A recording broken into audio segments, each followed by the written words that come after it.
Hello everyone, मैं हूं संदीप राजभर। आज की इस वीडियो में हम लोग इनकॉर्पोरेशन के बारे में बात करने वाले हैं। इनकॉर्पोरेशन का पार्ट ए के बारे में बात करने वाले हैं। ठीक है, वो स्टार्ट करने से पहले first of all happy new year to all of you.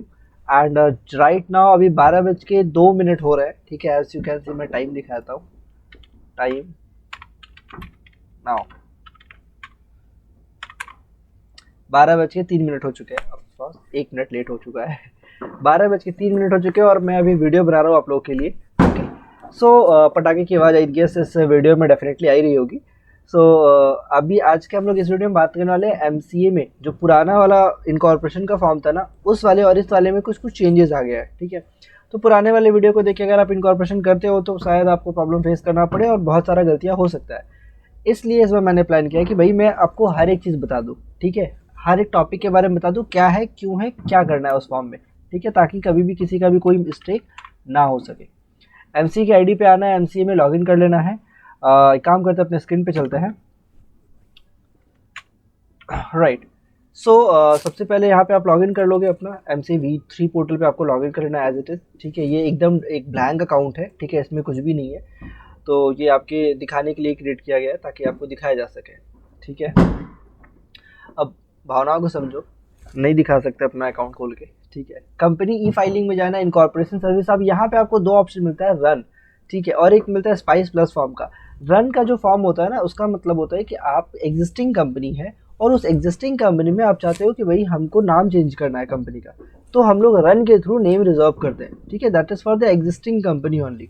But अगर मेरी एग्जिस्टिंग कंपनी हम उसको कन्वर्ट करना चाहते हैं, सॉरी, अगर एक एलएलपी हम उसको कन्वर्ट कर रहे हैं इन कंपनी, ठीक है, या फिर एक पार्टनरशिप फॉर्म में उसको हम कन्वर्ट कर रहे हैं, या फिर कोई और बॉडी कॉर्पोरेट है जिसको हम कन्वर्ट कर रहे हैं, ये एक बात का ध्यान रखना है कि आप एक सोल प्रोप्राइटरशिप को कंपनी के साथ मर्ज नहीं कर सकते हैं। This is not allowed at all. ठीक है, अभी रिसेंट में एक जजमेंट आया हुआ है, तो उसके बेसिस मैंने आपको बता दिया। जब आप स्पाइस प्लस फॉर्म में जाते हो, यहाँ पे देखो, ये आपको मिलेगा अभी। अच्छा, ये स्पाइस का मतलब मसाला नहीं होता है। ठीक है, स्पाइस का कुछ लंबा चौड़ा मतलब होता है, बहुत लंबा सा मीनिंग है। SPICE, spice plus.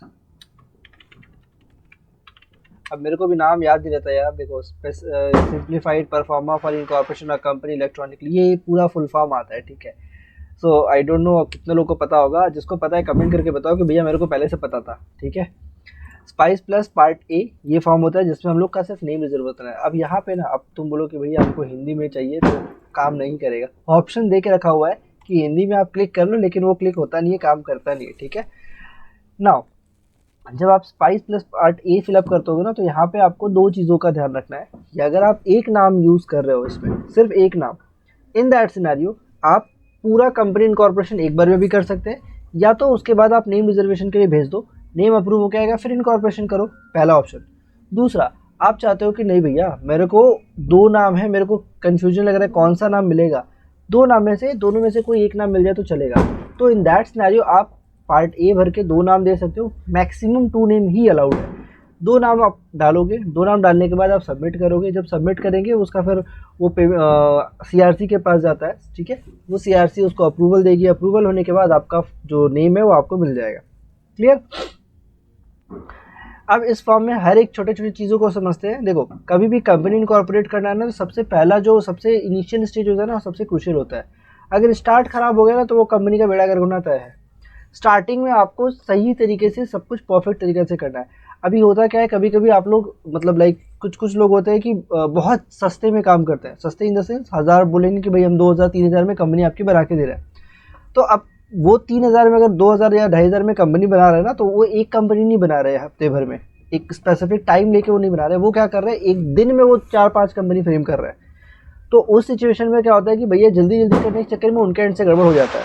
ठीक है, कि हाँ यार ये गलती हो गया, वो गलती हो गया, वो उनके एंड से हो जाता है। तो उनके लिए एक छोटा सा मिस्टेक है, 10 में एक गलती हो गया तो उनके लिए गलती है। बट अगर आपकी कंपनी है तो बॉस आपके लिए वो एक लॉन्ग टाइम प्रॉब्लम है। ठीक है, आपको वो हमेशा फेस करना पड़ेगा कि भैया मेरी कंपनी में ये बेड़ा गर्क हुआ था। ठीक है, सो मेक श्योर जब आपका कंपनी का नेम रिजर्व होता है, आपका जो भी प्रोफेशनल है वो नेम रिजर्व कर देता है, तो आप उससे बोलो कि एक काम करो, मेरे को पार्ट ए फॉर्म भी आप भेज दो, एक बार मेरे को चेक करना है। ठीक है, तो पार्ट ए फॉर्म आप लेके आराम से चेक कर लो कि जो मैं यहाँ पे बताऊंगा, क्या क्या बताऊंगा, क्या क्या है, वो समझ जाओ आप। ठीक है, and if you are a student और प्रोफेशनल, आप ये वीडियो अच्छे से देखोगे तो आप डेफिनेटली क्लेम कंपनी इनकॉर्पोरेशन का part A form clearly fill up कर पाओगे, ठीक है। Apart from that, part A के बाद अपने पार्ट बी, अजाइल, आपका MOA, AOA, ISI, मतलब इसके अंदर जो अटैचमेंट्स आते हैं हर एक चीज़ अपने यहाँ पे बना देंगे, आपको बता देंगे। अपार्ट फ्रॉम दैट, पूरा का पूरा जो ड्राफ्ट जो रिक्वायर्ड होता है, आई ट्राई कि मैं उस ड्राफ्ट को डाल दूँ अपने साइट के ऊपर, आप वहाँ से डाउनलोड कर लो ड्राफ्ट, ठीक है।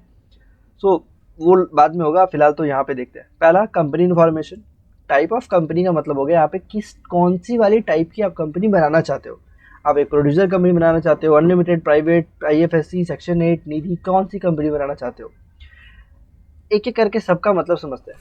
प्रोड्यूसर कंपनी का मतलब होता है, ये वोट बेसिकली कंपनियां होती है ना, जो आपका क्या बोला जाए, किसान समझते हो, किसान, फार्मर्स, वो फार्मर्स लोगों के लिए कंपनियां होती है। जैसे अब मेट्रोपॉलिटन सिटी में तो ये सब मिलेंगी नहीं, ठीक है, आपको मेन सिटी में ये सब कंपनियां नहीं मिलेंगी, ये मिलेगी कहाँ, आसाम साइड में मिलेंगी, उन साइड, या फिर खेती वाला जो किसान उसान होते हैं ना, उनके साइड में बहुत ज़्यादा, महाराष्ट्र में ये मिलेगी जहाँ पे खेती वगैरह होता है, ठीक है, कपास वपास का खेती होता है। तो गवर्नमेंट जब भी कुछ कुछ ऑफर देती है ना, कुछ ऑप्शन लेके आती है कि भैया आप लोग ये काम करो, आपको ये चीज़ देंगे, या फिर वो आपको ऑप्शन दे रहा है, ये मशीन दे देंगे, ये आपके लिए प्लांट दे देंगे, कुछ भी देती है ना, तो वो इंडिविजुअल को नहीं देती है, वो बोलती है आप कंपनी फ्रेम करके लाओ, ठीक है।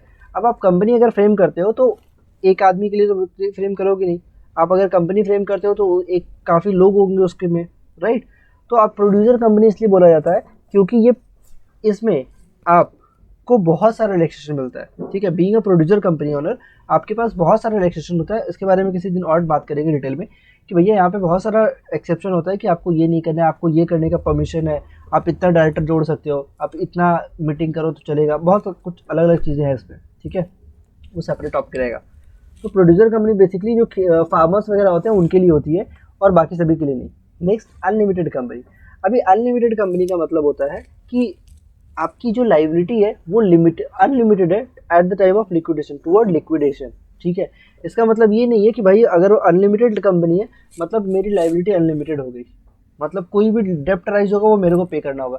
This is not possible at all. फिर भाई मैं कंपनी क्यों खोलूँगा, अगर मेरी लाइबिलिटी अनलिमिटेड होनी है तो मैं सोल प्रोप्राइटरशिप में बिजनेस ना करूँ, है ना। सोल प्रोप्राइटरशिप में मेरी लाइबिलिटी अनलिमिटेड होती है और अनलिमिटेड कंपनी मेरी लाइबिलिटी अनलिमिटेड, तो फिर तो मेरे लिए सोल प्रोप्राइटरशिप बेहतर है। यहाँ मैं कंप्लायंस भी करूँगा, फॉर्म भी फाइल करूँगा, हर चीज़ करूँगा और लाइबिलिटी भी लूँगा, तो फिर फ़ायदा। तो अनलिमिटेड कंपनी का मतलब होता है कि जब कंपनी लिक्विडेशन में जाएगी उस टाइम जो भी चीज़ आएगा भैया आप पे करेंगे, ठीक है। That is called unlimited liability. मतलब होता है कि लाइबिलिटी लिमिटेड है टुवर्ड लिक्विडेशन ओनली, और अदरवाइज आपकी ये। नेक्स्ट, प्राइवेट एंड ओपीसी के बारे में हम लोग समझते हैं कि 1 पर्सन कंपनी जिसमें एक ही मेंबर होता है। एक चीज़ और, इस कंपनी में मेंबर एक होगा मैंडेटरी, एक से ज़्यादा डायरेक्टर हो सकता है, ठीक है। आप 10 डायरेक्टर रखना चाहो रख सकते हो, but at the time of incorporation 10 का आपको डिन नंबर नहीं मिलेगा, ठीक है। तो आप 1 या 2 से आप अपना डिन नंबर ले सकते हो बस, ठीक है। IFSC कंपनी, अब ये इंटरनेशनल फाइनेंस सर्विस सेंटर होता है। IFSC company kind of SEZ area में खुलती है, ठीक है। जैसे गुजरात का गिफ्ट सिटी गांधीनगर है, उस एरिया को SEZ डिक्लेयर किया गया है। अब वहाँ पे उसका मतलब होता है ना कि वो जो स्पेसिफिक प्लेस है वो प्लेस इंडिया का नहीं माना जाएगा, for trade purpose only, otherwise वो है इंडिया का ही, ठीक है। ऐसे इंडिया का ये भाई बिना पासपोर्ट बिना कुछ के आराम से घूम सकते हो, ठीक है। कोई वहाँ से देख रहा है तो ये मत बोला ये क्या बात करो भैया, मेरा घर के बगल में है, अब बोल रहे हो इंडिया के बाहर है, तो वो इंडिया में ये बॉस, लेकिन for business purpose legal point of view से उसको अलग कर दिया गया है। मतलब अगर वहाँ पे आप कुछ भी बेचते हो ना तो वो आपका एक्सपोर्ट माना जाता है, वहाँ से कुछ खरीदते हो तो आपका वो इम्पोर्ट माना जाता है, ठीक है। अब इसका मतलब ये नहीं कि आप वहाँ जाके गाड़ी खरीद के लो बोलो इम्पोर्टेड गाड़ी है, नहीं, ठीक है, मजाक कर रहा हूँ। Next is section 8 company. Section 8 company हमेशा चैरिटेबल पर्पस के लिए खोली जाती है। अगर आप कोई भी चैरिटेबल लाइक आप एनिमल को प्रोटेक्ट करना चाहते हैं, आप हेल्थ का कोई सर्विस देना चाहते हो, आप चिल्ड्रन एजुकेशन से रिलेटेड कुछ प्रमोट करना चाहते हो, तो आप कोई भी चीज़ अच्छा चीज़ अगर प्रमोट करना चाहते हो, कोई भी कल्चर प्रमोट करना चाहते हो, तो आप सेक्शन 8 कंपनी खोल सकते हैं, ठीक है। राइट नाउ सेक्शन 8 की एक माइक्रो फाइनेंस बोलकर एक कंपनी होती है। फिलहाल कंपनियों को अप्रूवल नहीं मिल रहा है, बहुत रेयरली मिल रहा है सेक्शन 8 कंपनी को माइक्रो फाइनेंस के लिए, ठीक है। क्योंकि एक नोटिफिकेशन आया जिसके अंदर बोला गया है कि भाई अगर आपको सेक्शन 8 की माइक्रो फाइनेंस खोलनी है तो आपको उसमें मतलब बहुत सारा रेस्ट्रिक्शन दे दिया गया। पहले हर कोई माइक्रो फाइनेंस खोल के और बहुत लोग का पैसा फ्रॉड कर रहा था इसकी वजह से। निधि कंपनी क्या होता है? निधि कंपनी का मतलब हो गया ये वो कंपनियां होती हैं जो एक टाइप की बैंक होती है, ठीक है। बट ये छोटी बैंक होती है, और यहाँ पे अगर कोई अपना अकाउंट खोलता है ना तो पैसा डूबने का डर रहता है बॉस, क्योंकि अगर वो कंपनी गई तो पैसा गया। क्लियर? निधि कंपनी का मतलब और बताइए थोड़ा सा। निधि कंपनी लोन दे सकती है, डिपॉजिट ले सकती है, एकदम बैंक की तरह काम कर सकती है, but subject to the conditions कि भैया इनको सेंट्रल गवर्नमेंट का जो स्पेसिफिक कंडीशन है वो सेटिस्फाई करना होता है, दैट इज NDH4 का अप्रूवल होना होता है इनका। ठीक है, RBI का इनको अप्रूवल का रिक्वायर्ड नहीं है, RBI का कोई झमेला नहीं करना होता है। इनके लिए सबसे बड़ा जो मुश्किल चीज़ है ना वो है NDH4। अगर आप निधि कंपनी ओपन कर रहे हो तो आपको मेक श्योर करना होगा कि आपका NDH4 अप्रूव हो रहा है। अप्रूव होने का मतलब है आपका सेंट्रल गवर्नमेंट ऑफिशियल गेजेट में पब्लिश करती है कि भैया हम ये कंपनी है, यहाँ की है, इसको हम लोग निधि डिक्लेयर किया है। इन दैट सिनेरियो ही आप बैंक के तरह काम कर सकते हो। आप अपना बैंक का ब्रांच खोल सकते हो, अपने स्टेट में खोल सकते हो, इंडिया के अपने स्टेट के बाहर खोल सकते हो, जो भी जैसा भी चाहो वैसा कर सकते हो, but subject to the approval of NDH4, otherwise आप नहीं कर सकते। नॉर्मली जितनी भी प्राइवेट लिमिटेड कंपनियां फ्रेम होती है ना वो सब इसी कैटेगरी में आती है। अब जो मैं बता रहा हूँ न्यू कंपनी अदर्स, इस फ्रेम के अंदर सब टाइप की कंपनी आती है। जितनी भी अपने आपको रेस्टोरेंट का बिजनेस करना है, आपको जो भी प्राइवेट लिमिटेड कंपनी खोली ना, इस पे जाना होता है, न्यू कंपनी अदर पे। ठीक है, कभी भी किसी को भी प्राइवेट लिमिटेड खोलना है, बोला कि भैया मेरे को कुछ भी नहीं समझ में आ रहा, इन स्पेसिफिक में से कुछ नहीं है, तो वो न्यू कंपनी अदर होता है। ठीक है, it's a private limited company. Okay, next part 1 section 8 company. अब ये पार्ट 1 सेक्शन 8 का मतलब क्या होता है? पार्ट 1 सेक्शन 8 का मतलब होता है कि भैया ये वाली जो कंपनियां है ना सेक्शन 8 की, सॉरी कोई भी कंपनियां, वो कंपनियां कन्वर्ट होंगी सेक्शन 8 में, या सेक्शन 8 से आप हटोगे तो आपके लिए ये सेक्शन 8 कंपनियों का यहाँ पे क्राइटेरिया आता है।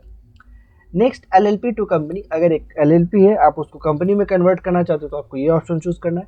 अगर आपका एक पार्टनरशिप फॉर्म है और अगर आप उसको कंपनी में कन्वर्ट करना चाहते हो तो ये ऑप्शन है। अदर का ऑप्शन भी बहुत सारा कुछ होता है, और भी कोई टाइप की बॉडी कॉर्पोरेट जो आप कंपनी बनना चाहते हो तो आप बना सकते हैं, but subject to the specific compliance की भैया और ज़्यादा झमेला, अप्रूवल में बहुत टेंशन होता है। ठीक है, अपने नॉर्मल कंपनी बना रहा है इसलिए न्यू कंपनी अदर। अब ये आपकी प्राइवेट हो सकती है, पब्लिक हो सकती है, मैं प्राइवेट कंपनी बना रहा हूँ तो प्राइवेट। अब ये कंपनी लिमिटेड बाय शेयर्स हो सकती है, गारंटी हो सकती है लिमिटेड बाय शेयर्स। ठीक है, यूनियन गवर्नमेंट कंपनी मतलब होता है सेंट्रल गवर्नमेंट की कंपनी। स्टेट गवर्नमेंट कंपनी मतलब होता है स्टेट गवर्नमेंट की कंपनी। ठीक है, नॉन गवर्नमेंट कंपनी जो हम लोग बनाते हैं, मेरे को चाहिए कंपनी तो मैं नॉन गवर्नमेंट कंपनी बनाऊंगा, किसी मिस्टर XYZ किसी को भी कंपनी चाहिए तो वो नॉन गवर्नमेंट कंपनी बनाएगा। ठीक है, अगर कोई फॉरेन कंपनी है और उसको इंडिया में सब्सिडरी खोलनी है, अभी रिसेंट में लाइक 2 मंथ पहले हम लोग को एक सब्सिडरी ओपन करना था, UK बेस्ड कंपनी थी, एंड उस UK बेस्ड कंपनी को इंडिया में उसकी सब्सिडरी चाहिए, होल्ली ओन सब्सिडरी चाहिए थी। ठीक है, तो अब UK बेस्ड कंपनी जब इंडिया में सब्सिडरी खोल रही है ना, इन दैट सिनेरियो उसको सारा डॉक्यूमेंट अपोस्टाइल चाहिए होता है, A to Z डॉक्यूमेंट सारा। ठीक है, अब वहाँ पे आपका मेमोरेंडम होगा, वहाँ पे आपका सर्टिफिकेट ऑफ इनकॉर्पोरेशन होगा, कुछ ना कुछ वहाँ पे भी आपका रेजोल्यूशन तो पास होगा, बोर्ड रेजोल्यूशन पास होगा, मतलब किसी को ऑथराइज करेंगे। अब जिस बंदे को ऑथराइज करेंगे उसका पैन कार्ड बोल रहा हूँ सॉरी, उसका वहाँ का कोई भी गवर्नमेंट ऑफिशियल ID, इंडिया में पैन कार्ड होगा, वहाँ तो थोड़े होगा, वहाँ कुछ भी हो, जो भी गवर्नमेंट ऑथराइज ID प्रूफ आपको देना पड़ेगा। तो ये सारा आप तब उस वक्त ये सेलेक्ट करते हो, अदरवाइज आप जो भी चूज करना चाहो कर सकते हो। ठीक है, यूके का अब तक बहुत सारा कंपनी मतलब यूके का नहीं, यूके का इंडियन सब्सिडरी कुछ इनकॉर्पोरेट अपने ने किया है, और बाकी और डिफरेंट कंट्री का अलग अलग सिस्टम है। लाइक अगर दुबई की आप कंपनी इनकॉर्पोरेट कर रहे हो तो उसका 4000 दिरहम पड़ता है, मतलब अपोस्टाइल का, मतलब काफ़ी कॉस्टली आ जाता है, अलग बात है। बाकी अलग अलग जहाँ भी आप अपोस्टाइल का बात करो ना, काफ़ी खर्चा आता है। ठीक है, और उसका कोई उपाय नहीं, आपको वो प्रिपेयर तो करना ही पड़ेगा। चलिए, तो नॉन गवर्नमेंट कंपनी अपने कर लेते हैं। नाउ नेक्स्ट सर्च एंड यहाँ पे इंडस्ट्री सेलेक्ट करने का ऑप्शन आता है कि भैया आप कौन सा इंडस्ट्री आप यहाँ पे चूज करना चाहते हो, कौन सी इंडस्ट्री आपकी है, कौन सा बिजनेस करेंगे आप, धंधा क्या है आपका। ये आप सर्च बार में जाओगे ना तो यहाँ पे देखो बॉस बहुत सारा कम ऑप्शन दिखता है और दिमाग खराब होता है, क्योंकि आप मान लो यहाँ पे आप कार का काम करोगे तो कार टाइप करोगे, अब इसमें से बस यही है, कन्फ्यूजन होगा। I will suggest you one more thing, यहाँ जाइए, यहाँ लिखिए NIC कोड PDF। ठीक है, ये वाला आपको मिलेगा फर्स्ट लिंक 2008 का, इसको मैं वीडियो के डिस्क्रिप्शन में डाल दूंगा, आप जाके देख लेना। ठीक है, क्लिक कर लो, ये PDF खुल गया। ये मेरा बनाया हुआ नहीं, ये गवर्नमेंट का ऑफिशियल नोटिफिकेशन वाला चीज़ है। ठीक है, आप इसमें जाओगे नीचे ना, तो देखो पूरा का पूरा क्लास मिल जाएगा कौन सा बिजनेस किस में है। अब प्रॉब्लम क्या आता है कि क्लाइंट क्या बिजनेस करेगा वो अपने एंड से बता दे कि हम ऐसा ऐसा बिजनेस करेंगे, लेकिन वो बोल कुछ रहा है, हो सकता है कभी कभी सोच कुछ और रहा हो, है ना। ऐसा बहुत बार होता है कि अब बोलते कुछ और है, लोग सोचते कुछ और है कि हमको ऐसा चाहिए लेकिन बता नहीं पा रहा है। इन दैट सिनेरियो उस चीज़ से रिलेटेड आप यहाँ का पीडीएफ निकालो, उस पीडीएफ को अलग करो और उसको भेजो कि भैया ये ऑप्शन मेरे हिसाब से आपके बिजनेस के लिए सूट कर रहा है, आप बताओ आपका कौन सा बिजनेस में आपका मैच कर रहा है। तो वो बंदा जो भी बोलता है कि भैया मेरे को ये बिजनेस ये वाला मेरा, और ये 3 ऑप्शन आप चूज़ कर सकते हैं यहाँ से, ठीक है। कोई भी 3 आप चूज़ करना चाहो, जो भी आप चूज़ करना चाहो आप कर सकते हो, 3 के अलावा और कोई यूज़ नहीं होगा। ऐड कर दिए, ये आपका मेन एक्टिविटी आ गया, ये डिस्क्रिप्शन ऑटोमेटिक आता है। नाउ नेम, यहाँ पे आपको जो नेम देना है आप दो नेम दे सकते हो मैक्सिमम, ठीक है। अभी नेम का प्रॉब्लम क्या है ना, नेम को लेकर बहुत ज़्यादा स्ट्रिक्ट चीज़ है। अगर मान लो मेरे को एक नेम चाहिए रिलायंस इंडस्ट्रीज लिमिटेड, ठीक है, तो वो नेम क्या मिल सकता है? क्या नहीं मिल सकता है। This is impossible. Why? Because ये नेम ऑलरेडी किसके पास है? रिलायंस इंडस्ट्रीज के पास है। मैं रिलायंस का स्पेलिंग बदल दिया, ठीक है, रिलायंस की जगह मैं रियलाइंस कर दिया। क्या कर दिया? रियलाइंस इंडस्ट्रीज कर दिया। क्या ये नाम मिल सकता है मेरे को? नहीं मिलेगा, बिकॉज साउंड सेम कर रहा है, ठीक है। और ये मैं अपने मन से नहीं बोल रहा हूँ, सारा कुछ रूल्स में लिखा हुआ है, स्पेसिफिकली मेंशन किया हुआ है कि भैया सेम साउंड का चीज़ है, सेम नेचर का जैसा चीज़ है, वो कंफ्यूजन क्रिएट कर रहा है। सारा कुछ स्पेसिफिकली मेंशन किया गया, मेरा खुद का वर्ड नहीं है। लॉ मैं खुद नहीं बनाता, लॉ जो पार्लियामेंट बना के लाती है मैं वही बस बताता हूँ आपको, ठीक है। तो अब मान लो मैं और यूनिक लेके आया, री स्पेस देके लाइंस, ठीक है, री स्पेस देके लाइंस इंडस्ट्रीज प्राइवेट लिमिटेड कर दिया। क्या ये नाम मिल सकता है मेरे को? नहीं मिल सकता है, क्योंकि ये नाम भी काफ़ी मैच कर रहा है, ठीक है। अब मान लो मैं लेके आया Reliance production industries private limited, क्या ये नाम मिलेगा? नहीं मिलेगा, क्योंकि ये नेम भी उसी पुराने वाले नेम से काफ़ी हद तक मैच कर रहा है। इन दैट सिनेरियो आपको ये नाम भी नहीं मिलेगा। ओके, तो समझ में आया? आपका अगर कोई नेम कोई एग्जिस्टिंग कंपनी से मिलता जुलता भी अगर मैच कर रहा है ना, तो वो नेम आपको आरओसी नहीं देगा, ठीक है। और अगर सेम नाम मिल गया, जैसे मान लो मैं अगर बोलता हूँ ट्रू कार, एक कंपनी है और ये सेम नाम, ये नाम ऑलरेडी एग्जिस्ट है। देखो ऑटो चेक करूंगा ना,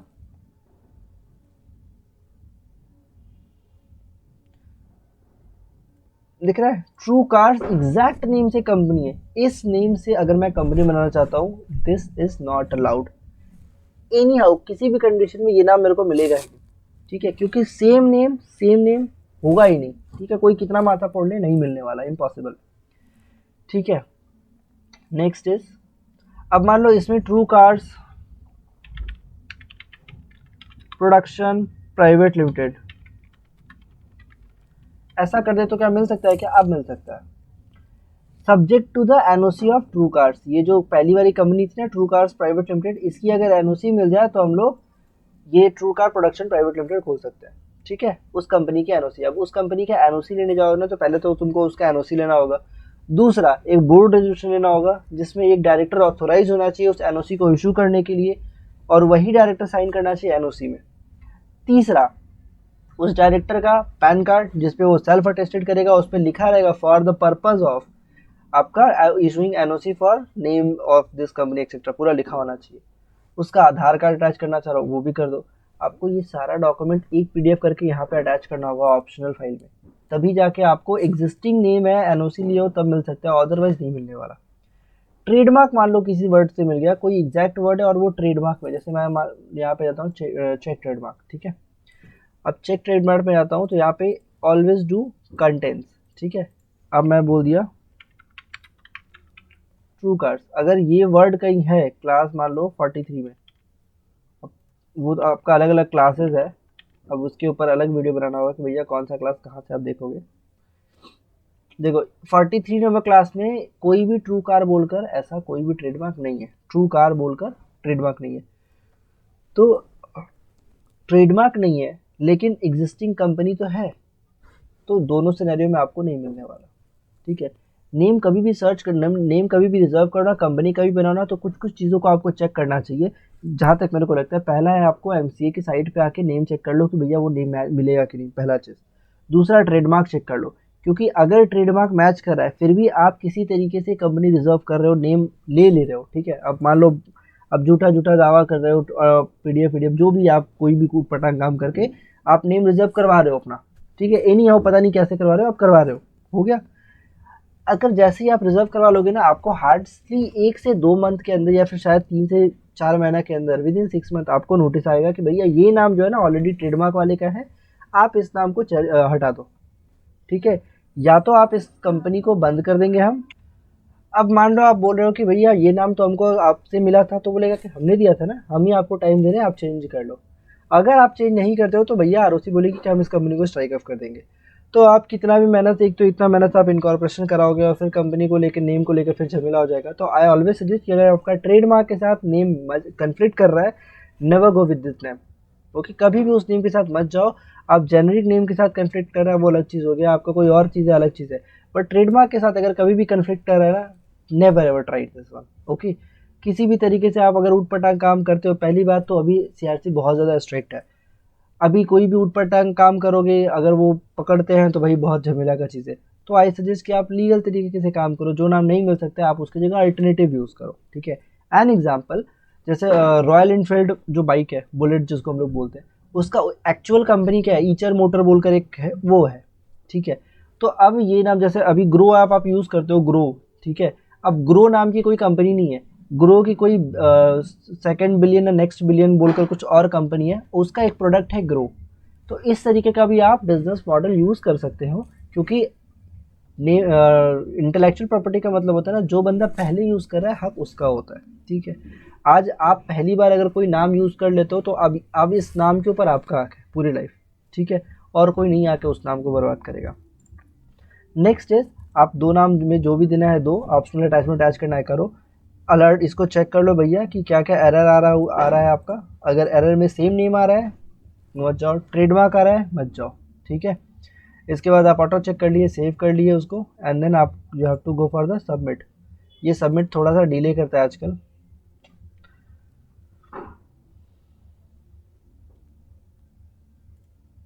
देखो सबमिट अभी अटक रहा था, अभी खुल गया, ठीक है। अब जब मैं सबमिट करूंगा तो मेरे को दो ऑप्शन दे रहा है। सबमिट, मैंने एक नाम दिया है इसलिए मेरे को बोल रहा है कि भैया प्रोसीड करो क्या इनकॉर्पोरेशन के लिए, या फिर सबमिट करोगे नेम रिजर्वेशन के लिए। मैं सबमिट कर रहा हूँ नेम रिजर्वेशन के लिए, ठीक है, कि भैया मेरे को नेम रिजर्व कर दो। तो फिर मैं यहाँ पे करके कंटिन्यू करूँगा, और उसके बाद क्या आएगा, मेरे को पेमेंट का ऑप्शन आएगा, मेरे को पेमेंट करना रहेगा, एंड दैट्स इट, बात खत्म, ठीक है। सो आई गेस ये वाला चैप्टर तो हमारा क्लोज हो गया। दैट इज़ हमारा कैसे आपको नेम रिजर्व करना है कंपनी का, पार्ट ए फॉर्म फिलअप करते समय क्या क्या चीज़ ध्यान में रखना है और कैसे कैसे फॉर्म फिलअप करना है, ये सारा कुछ कंप्लीट हो गया। नेक्स्ट जो होगा वो आपका आ जाएगा इसके ऊपर, पार्ट बी के ऊपर, कि पार्ट बी में क्या क्या चेंजेस है, क्या क्या फिलअप करना है, कैसे फिलअप करना है। एक बार मैं पार्ट बी बताऊंगा, फिर अजाइल बाकी पूरा फॉर्म बता दूंगा, ये आपका नॉर्मल इनकॉर्पोरेशन का, एंड देन डिफरेंट टाइप के जो इनकॉर्पोरेशन होते हैं उसके बारे में भी अपने एक धीरे धीरे करके छोटे छोटे वीडियोज़ में कवर कर लेंगे। आपको अगर सारा कुछ एक सिस्टमेटिक व्यू में चाहिए तो आप साइट के ऊपर आ सकते हो, द लीगल टाइम।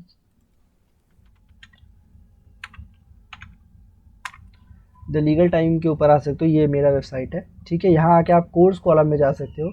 यहाँ पे इनकॉर्पोरेशन का कुछ फ्री कोर्सेज यहाँ पे मैं डाल दूंगा, जिसमें आप जैसे ये देखो दोनों फ्री है ना, अब ये सब आप फ्री में कर सकते हो। इसके अंदर भी कंटेंट बहुत कुछ चेंज करना है, अभी बहुत कुछ चेंज होगा, ठीक है। तो आप फ्री वाले इसमें जब क्लिक रजिस्टर करोगे, आप रजिस्टर कर सकते हो, आप उसको सीक्वेंस वाइज में देख सकते हो कि पहले क्या है फिर क्या है फिर क्या है, तो वो आपके लिए काफ़ी ईजी हो जाएगा, ठीक है। सो और उसका कोई चार्ज नहीं रहेगा, डोंट वरी। तो आई थिंक आपका ये वाला पार्ट कंप्लीट होता है। मिलते हैं नेक्स्ट वीडियो में। जय Hind. One more thing, channel को सब्सक्राइब जरूर कर लो यार, अगर सब्सक्राइब नहीं करोगे तो फिर फ़ायदा, फिर नेक्स्ट जो वीडियो डालूंगा वो याद ही नहीं आएगा कि क्या डाला था क्या नहीं डाला था। और अभी थोड़ा मैं बैक टू बैक वीडियो डालूंगा, बिकॉज पिछले बार मैंने बोला था कि भाई जीएसटी और इनकम टैक्स से भी हम लोग सारे वीडियोस डालेंगे, जो कि यूट्यूब पे तो डालना पॉसिबल नहीं हो पाया। साइट पे तो सारा मैंने अपलोड कर दिया है, बट जो लोग अभी भी यूट्यूब पे सर्च करेंगे तो उनको तो नहीं मिलेगा। खैर कोई नहीं, आने मतलब इस 2024 में, जो कि आज आ चुका है, 28 मिनट हो चुका है 2024 का, इस वाले 2024 में अपने ट्राई करेंगे कि हर एक चीज़ कवर करने का, ठीक है। मिलते हैं नेक्स्ट वीडियो में। जय हिंद।